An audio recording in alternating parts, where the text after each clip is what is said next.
నమస్తే, welcome to FIR. అన్నదమ్ముళ్ళు, ఒక్క తల్లి పిల్లలు, చిన్నప్పటి నుంచి కలిసి పెరిగారు.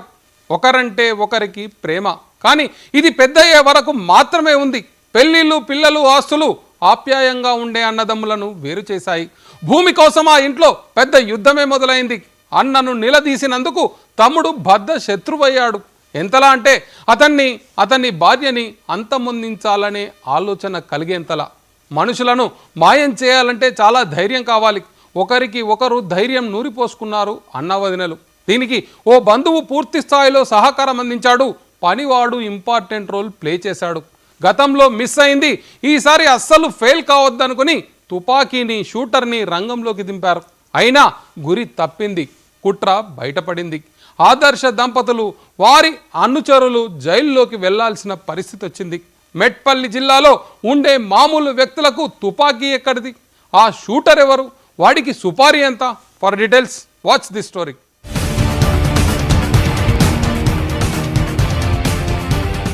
మెట్పల్లి కాల్పుల్లో ట్విస్ట్.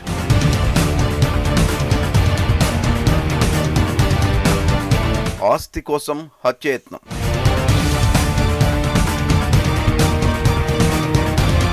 సుపారీ డీల్తో మర్డర్ ప్లాన్. నలుగురిని అరెస్టు చేసిన పోలీసులు.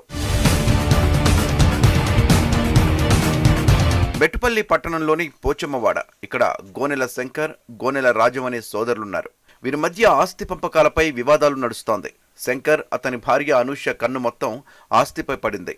అందుకే సోదరుడు రాజంకు తెలియకుండానే 58 గుంటల భూమిని అమ్మేశారు. అంతటితో ఆగలేదు, ఇంటిని అనూష పేరున మార్చేసుకున్నారు. దీన్ని ప్రశ్నించిన రాజం, లక్ష్మి దంపతులు వాటా ఇవ్వాల్సిందేనని డిమాండ్ చేశారు. దీంతో శంకర్ దంపతులు పగపించుకున్నారు. గతంలోనే అటాక్ కూడా చేశారు. ఆ కేసులు నడుస్తున్నాయి.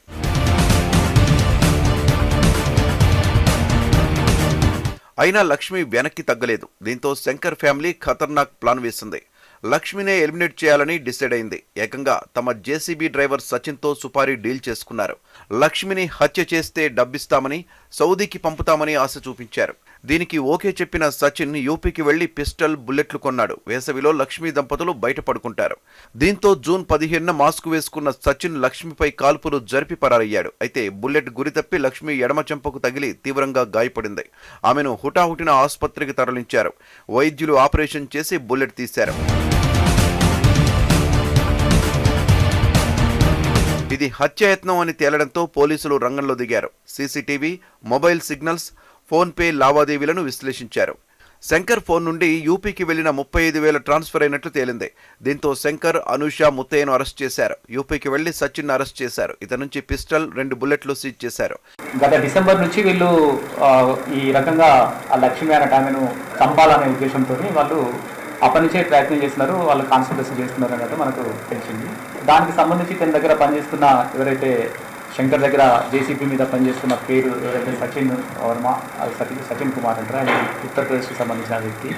మీరు యూపీలో చాలా వెపన్స్ దొరుకుతాయి కదా, అక్కడ చాలా మంది ఉంటారు కదా, చాలా ఉంటాయి కదా అనే ఉద్దేశంతో వాళ్ళు అతన్ని అడిగింది. తర్వాత ఆయన ఒప్పుకొని సరే అని వాళ్ళ పోయిన తర్వాత మార్చి మంత్లో అక్కడికి పోయిన తర్వాత అక్కడ ఆక్రమంలోనే ఇతను గమ్మింది. అతని పేరు సాధు అని చెప్పారు, కానీ అది మామూలుగా వాళ్ళ అడ్రస్ కానీ అది కానీ ఏమీ లేదు. దానికి సంబంధించి అక్కడ తీసుకొచ్చిన తర్వాత ఇక్కడికి వచ్చిన తర్వాత 14వ తారీఖు మళ్ళీ వచ్చి మళ్ళీ సేమ్ వాళ్ళ శంకరు, అనూష వాళ్ళందరూ అక్కడ ఉండి వాళ్ళు ఈమెయిల్ చూపిస్తే వాళ్ళు ఇతను సచిన్ కాల్స్తాడు. అతను కాల్చిన తర్వాత ఈ బుల్లెట్ దగ్గర పడిన తర్వాత అతను వెళ్ళిపోయి అక్కడి నుంచి వెళ్ళిపోతాడు. పోయి యూపీకి పోయి యూపీలో ఉంటాడు. యూపీలో ఉన్న తర్వాత అప్పుడు ఈ సమాచారం అంతా కూడా మనం ఇన్వెస్టిగేషన్లో మనకు ఒక టీం ఏర్పాటు చేసి అప్పటి నుంచే మనం ప్రయత్నం చేస్తున్న క్రమంలో మనకు సీసీటీవీ ఫుటేజ్ కానీ తర్వాత మిగతా విషయాలు కానీ అవన్నీ మనకు తెలిసినాయి. ఆస్తి కోసం ఏకంగా హత్యకు కుట్ర పన్ని చివరికి జైలు పాలయ్యారు. ఈ కేసును ఛేదించిన పోలీసులను అభినందించారు ఉన్నతాధికారులు.